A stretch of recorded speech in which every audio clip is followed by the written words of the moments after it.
There's something deeply interesting about a naked flame. Maybe it's the way that it floats up from the embers and into the cold night sky above, or because it casts dancing shadows on all that surrounds it. Or maybe it's because it has complete disregard for anything that it touches, giving it a sort of benevolent, yet reckless soul. Whatever it is that's so enrapturing, it's hard not to blankly stare into a spiraling inferno. And that is just what I found myself doing. I stood there, helpless in a way, eyes fixed on the sauntering movements of the flames. They swooned and rolled like waves, slowly encroaching the trees that they were surrounded by. Occasionally they would reach out, rather quickly, and just lightly touch the dry bark as if testing it to make sure it was real. Other times it would lunge out and latch onto the trees, engulfing them immediately and converting them to a catalyst to help further spread their reach. Oh, it was a sight to see, all right. There were brilliant reds, oranges, and yellows, all seeming to bounce off of one another, yet somehow combining to form one. The fire shone with such magnificence that it seemed to suck the light out of everything that surrounded it, along with the life, too. Everything else that had not yet been touched seemed extremely dark and lifeless in comparison to the flowing blaze, like they were paying no attention to the magnificence that was occurring right next to them. It wasn't until the trees and bushes and weeds and grass came into contact with the wildfire that they finally started to dance with a new sort of life.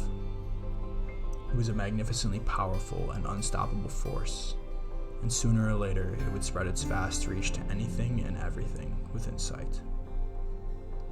So I stood there for some time, feet unmoving and planted in the same two spots, overcome with a mixture of fear, awe, and admiration. How could something have such a profound impact on everything around it? Something so pure and beautifully careless. Suddenly, everything started to change. Trees morphed into men and ferns to women. Bushes changed to little boys and rocks to little girls. Branches changed to streetlights, boughs to signs, and the dirt and grass underfoot turned to asphalt and pavement. There was a slight buzz in the air as everyone walked amidst the streets, going about their own lives without so much as a glance in anyone else's direction. And then there was her. You could pick her out of a crowd of 10,000 people all huddled together with ease, a golden and glowing needle in a grand doll haystack.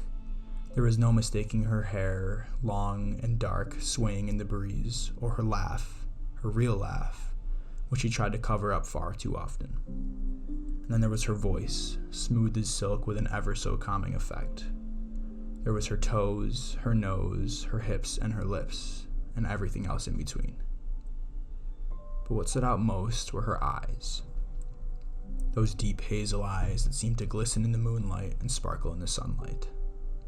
Like two overflowing pools of sweet honey, they made your heart quiver with just a single glance. When she looks at you with her soul. She actually sees you. And when she sees you, she understands you. So there she was, sauntering amongst the endless crowd of people, seeming to suck the light out of everywhere else around her. But when she reached out, which she reached out often, she spread life. Whether it was in the form of a smile, a wave, a hello or a goodbye, a playful wink, or a lustful kiss.